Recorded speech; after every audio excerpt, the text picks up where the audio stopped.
Hello and welcome to your NARSA weekly update for the week commencing Monday the 8th of September 2025. It's Gary here again. This one is a wee bit later this week because I was travelling back from California yesterday and had a wee bit of time in the morning, but just with the recording and the production and the communication such, it was a wee bit too much to try and fit in.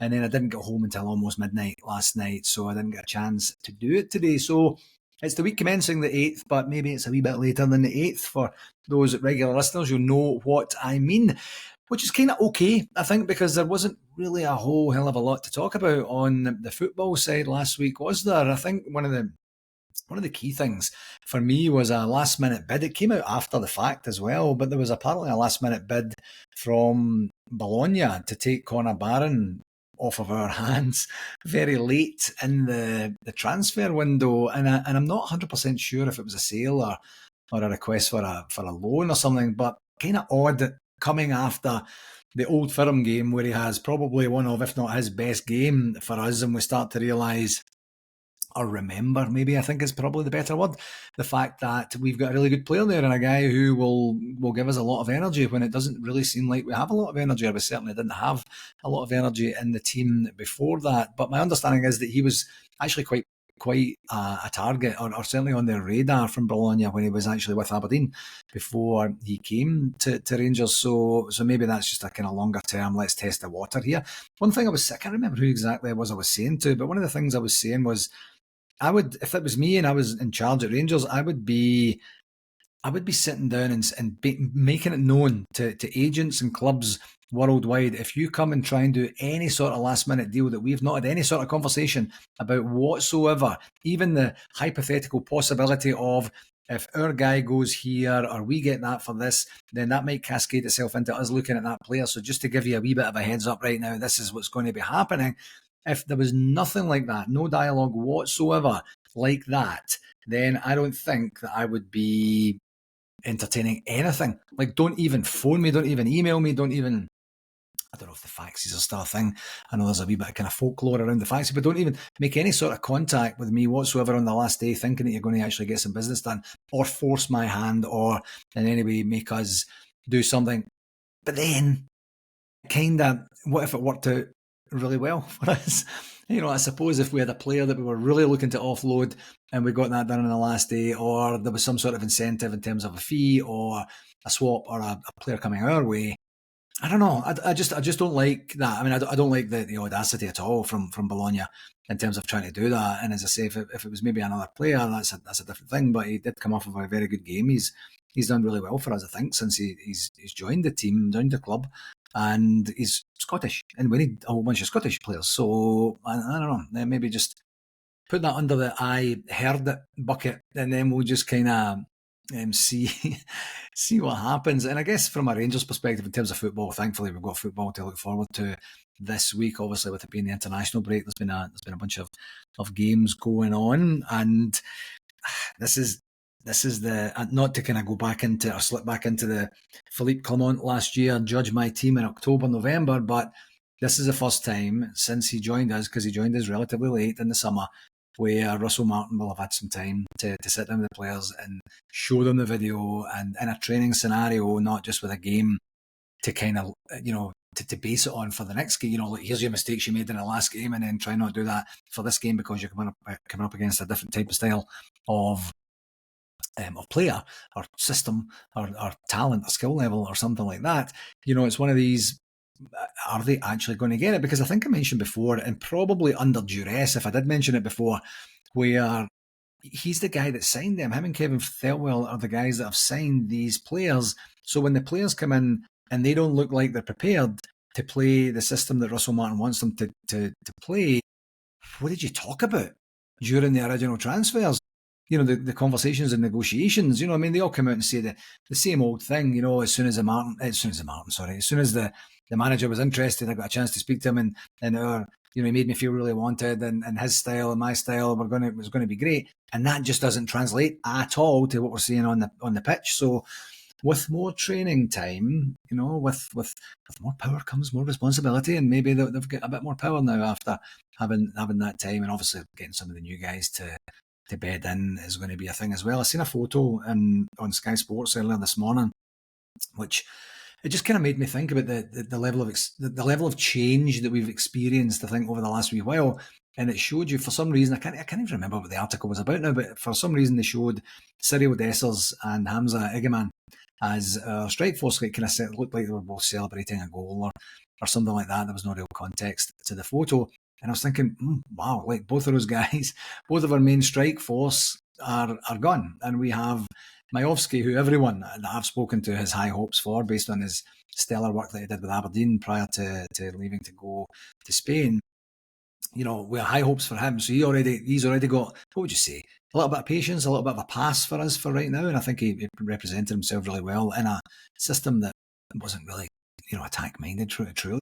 In the Old Firm game, and the other guy from Everton that Thelwell is speaking very highly of, that's a lot of money for us to spend on a player who's a striker who hasn't scored that many goals.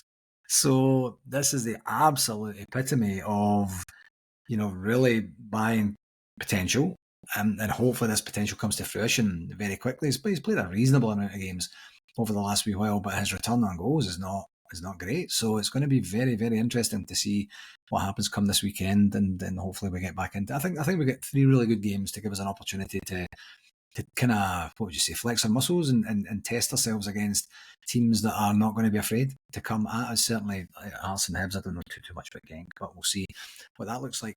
So if I sound a wee bit funny this week, it's because I have a nose injury, and a nose injury, I think as a victim now of domestic abuse is what it turned out to be. I just got back from the Oasis concert down in Pasadena, and I'll talk about that when I get to the shout outs. There was if you know anything about Oasis, this might not surprise you too much, there was a Tambourine related domestic violence incident that I was party to. I was a victim of, quite frankly, and I don't want to talk about it too much because I don't want to call my sister out for for the violence that she basically caused to me. But she battered me on my nose with a tambourine, and I have a scar on my tambourine. I don't think there's any scars on the tambourine. I have a scar on my nose. Well, hopefully it's not a scar, it's a wee mark right now. But yeah, that's the sorts of things that can happen when you go. And when you stay up for an extra couple of drinks with Debbie Carey, just to kick the arse out of it for for an extra hour or two, instead of saying, what might be better if we don't drink anymore and we go straight to bed. What about that? But that's not how we roll ever. And that related to me waking up in the morning going, ouch, come on. But that's another thing. Hopefully I don't sound too tired or too nasally, as they say. Let's get ready for Rangers for this week, and I'm really, really looking forward to it. No games, of course, to talk about over the last couple of weeks there, or last weekend, I guess, really. But there was a couple of Scotland games, and that was a 0-0 draw in Denmark, and then a closed door victory yesterday where they go to 4 points. The odd thing is, I was actually talking to my brother-in-law Andy about this when we were down there. The odd thing, I don't know, I don't really truly follow the qualifiers and things like that, but it was very interesting to see that they've only played 2 games. The World Cup is coming up here, and what would that be, 10 months, 9 or 10 months, something like that, and they've only played 2 games of the qualifier. I know we're in a smaller group, so maybe they're able still to squeeze all the games in. It just seems incredibly late. If you know why that is, going to please let me know, because it was a real head scratcher for me, and I can't quite understand the whole thing, and I really am a wee bit too lazy to even invest any time to go and do some research on why that is. But it would be great to see Scotland back in the World Cup, and John Souttar played well, and from what I heard and the very, very little I've seen and such, and it's great to see some Rangers players. It's quite bereft though, isn't it, from an international perspective. Hopefully that'll change over time in the next wee while. The next games we've got to look forward to, I talked about this a wee bit earlier there. We've got Hearts at Ibrox on Saturday the 13th, and that's a 10 a.m. Eastern Standard Time kickoff, 3 p.m. in the UK. I mean, Hearts are, we had their owner, or joint owner, is he? But I'm not the fellow Bloom. He came out before and says, I really want Hearts to be challenging for the title, not just for the European spots. Lo and behold, they're joint top of the table after 4 games, 3 wins and a draw. So we're going to see what's going to happen. I think we will just need to try and figure out, or try and see what Hearts do, but see more importantly, I think what we do. I think this break came at the right time. for everyone. And if we can figure out the training stuff, what we're actually supposed to be doing, how we replicate what needs to happen in the actual game time, the fans have had a wee bit of a break, so hopefully Ibrox might be a wee bit of a lighter atmosphere, because it was getting kind of dire before that, because we weren't seeing anything close to what we'd been promised, and certainly what we're used to, which is winning games. I mean, 4 draws, 3 goals to start the season against some of the teams that we would be expecting to have a healthy goal difference against and such. So Russell, you really, really, really need to win this game and then see how it goes from there. On the shout-outs for this week, I did want to say a happy belated birthday to my lovely niece Chloe, and I did a mention for her last week in terms of her graduating with her business degree, and I should have said what a week she's having, because it's her birthday on Thursday, and then I kind of forgot in the excitement of the degree coming along. So it was a great week, of course, and she had an opportunity to have a wee bit of a celebration for her birthday last Thursday there as well. I have to say, I thought up to and including the last moment that Chloe was going to show up at the airport and come to this concert with us on the weekend, but she stood for him and decided that she had seen or probably spent enough money. I was going to say seen Oasis enough. I don't know that any real Oasis fan can say they've seen them enough, but she's probably spent enough money on Oasis this summer. It's probably the best way to say it. So happy belated birthday, Chloe. I hope you had a brilliant day.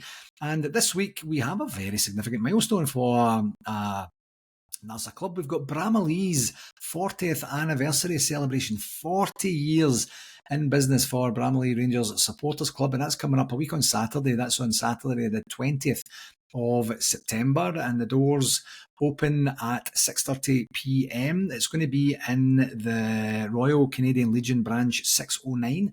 That's at 1133 Queen Street, Brampton, Ontario, and the tickets for this are $40 each, and with that you'll get a steak pie dinner, a live band and a DJ. If you've ever done any events that have been organised by the Bramalea Club, these guys, they just know what they're doing. You know, certainly when they had their own place up to and including last season, they had a wee bit more control over what they were doing, but they know how to put on a great party. If you've been to the conventions that they have hosted, which you might remember back as far back, as 1994, then 2004, then 2014, where it was their years that they did it. And I know there was some interest in 2024, and then we had that kind of situation where we were hoping it was going to be New York, and then it didn't become New York, and then we had to cancel. And a wee bit of a shame that that's the way it worked out. It'd have been great to have had that, one per decade for the whole time. But yeah, 3-time hosts, great, absolutely great bunch of boys and girls down there. And what I'll do is I think what I'll do today is put their poster, if I can fit it into the image for the show today. I'll put on the details. Basically, you're buying the tickets.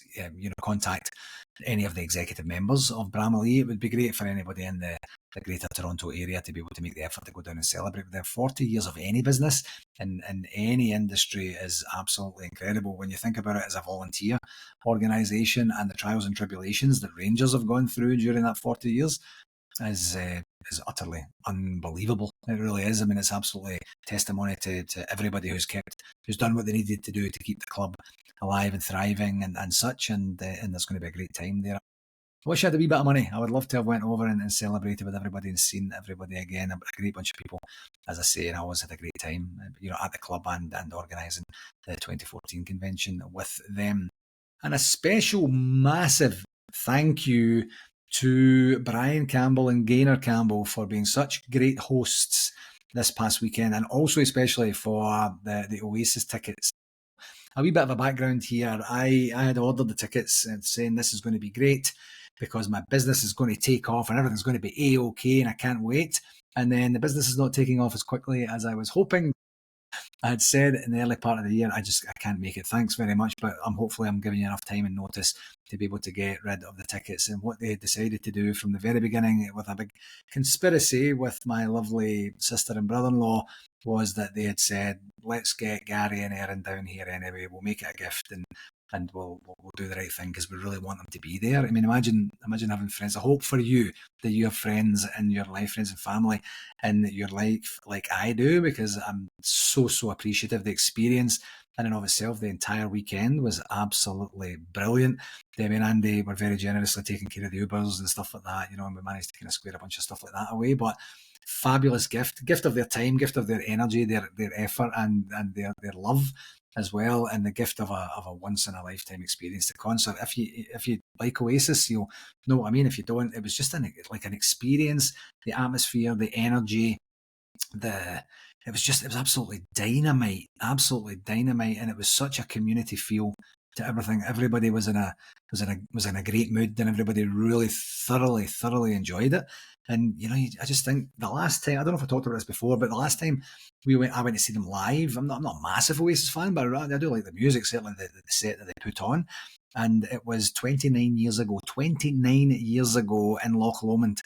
And if somebody had said at the time, by the way, in 29 years, the next time you're going to see them is in 29 years, and you're going to fly down from Calgary, because that's where you live now, by the way, and you're going to go see them in Pasadena at the Rose Bowl with your pals and your family who are going to make a wonderful financial commitment and the gift of time and effort and energy for you, I would have been like, are you smoking crack, man? What are you talking about? But that's what happened, and it was a brilliant time. We stayed at Brown and Gainer's. We had a great time. Drank way too many beers for regular, normal people, and got back home safe and sound last night, and back to normality and such today. And it was great just to be able to spend it with Erin as well, because Erin is a bit of an Oasis fan from back in the day, but she did not have her troubles to seek to try and make the arrangements to get this one happening and to get her ability to go. We didn't actually know she was going until, what would that be, like Thursday night, I think it was, and we were flying out on Saturday morning. So it was one of these fraught last minute things, but in terms of the ability to be able to spend it with everybody that I love and appreciate, and that we all got on really well and have a great time, was just absolutely brilliant. Thank you very, very, very much again. And also just a reminder for Adam and Jason Jr. Ross, who are running the London Marathon for the Royal British Legion. As always, I'll keep the link up there on the show notes for this one, and that will be there up until, I guess, when is it? I think it's April, isn't it? Yes, it is. So we'll get that done. And the Melbourne City Loyal Rangers Supporters Club Culture Weekend, don't forget about that, November 21st to 22nd. Ian Ferguson at the 9 in a row one, Gary Stevens, Stuart Monroe, all going, and there's a boat cruise, and there's all the other stuff that's going on with that as well. In terms of NARSA Business, for our convention update, we do have the survey. The survey was sent out last week. If you did not get a copy of the survey, please do get in touch. rangersSCC@hotmail.com or narsacommunications@gmail.com, and we'll get a copy of that to you. We really do want your feedback on that, and that materially lends itself to what our next decision will be in terms of the convention. So it's not just answering questions for questions' sake, and we do genuinely, truly want and need your input, quite frankly. And I have to say, so there's a bunch of questions that's kind of yes, no, or pick 1, 2, 3, 4, or 5, or something like that, depending on what your experience has been with NARSA conventions. And then we get some longer form, free text boxes at the end asking some questions, any feedback for us, those sorts of things. And some of the long form comments are absolutely brilliant. I don't know if they're intended to be comedy gold, but some of them are. Some are pretty sarcastic, and I'm taking them as comedy. And I think what I'm going to do here is, once we get them all in, I'm going to do a section or a segment. Maybe I'll do one podcast, or maybe I'll do it over a couple of podcasts, just with some quotes from these things, because Scottish people, we are pretty funny, and some of these, when you see what people see from the outside and the inside, one of the comments on the weekend, not to spoil the surprise, was, once you guys stop fighting, then maybe you could start to find out a different venue or something like that. And that's fair. There was a lot of fighting going on in the weeks following. Actually, I guess kind of from the AGM, because we had a bit of hassle there as well. But from then and the ensuing 5 or so weeks, hey, that's what we're looking for. We're looking for the honest truth. We're looking for your absolute opinion, because you're going to help shape whether or what we decide to do for next year, and what our cadence will be for conventions. And we're maybe going to try some stuff that we might not have tried before, or some locations we might not have tried before, or maybe some timing we haven't tried before, and we're just going to wait. But the response has been quite encouraging so far, and that's a great thing. So thank you if you've already completed it. If you've not completed it yet, please do take the time to complete it. Honestly, I said last week, it'll only take about 5 minutes to just get your information down. Then, you've contributed, and if we end up doing exactly what you would, or we're always hoping that we would do at some point, that's because of you and because of the information that you have managed to give us. So very, very important for us. And what that does is we were actually going to have a meeting on Tuesday tonight, and we decided to push it to next week so that we would have all the compiled responses back, certainly to date anyway, for next week, and then we would be able to start to say, right, what does this mean? What does this look like? And how can we kind of fashion this into something that's actually going to be meaningful in terms of actionable next steps? So that's what we're going to be doing there. We do have our clubs conversations, or the interviews with clubs, kind of underway. They've already started. Alan and the NARSA VP, Gary Fleming, have been chatting with other clubs, and my understanding is having some quite insightful and interesting conversations as well. So that's great. It's one of these things. I didn't do that. I'm so delighted and thrilled that with a newfound energy and focus that you get a couple of new guys coming in saying, let's do this. Let's just find out what they need, what they want, what they're struggling with, what we could help with, what maybe some novel ideas that they're doing that we could recommend or report to other clubs for maybe potential consideration or whatnot. So we'll see what that looks like when we get together again next week as well. So looking forward. It's going to be a bit of a jam-packed meeting next week. I'm looking forward to that. And the RTV codes, if you are getting a new code, you will be getting it at some point this week, my understanding is. So look out for that in your inbox if that is you that we're talking about. I looked at the Jers guide today. Again, I think this is just a thing that Rangers do whenever they feel like it, which is kind of too bad. Not everyone. There's a lot of people go on annual leave when it gets to international break time because that's the only time they can really do it. So I understand that maybe some of the communications folks are away, or maybe they just don't like doing it, or I don't know exactly what it is.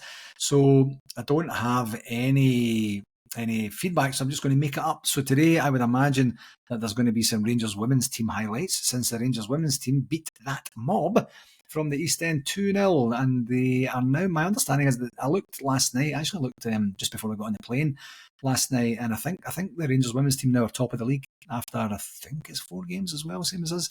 And that's good. That's good news. Obviously, it didn't feel like a hugely inspiring start, and the women's team had transferred out a whole bunch of the more impactful players.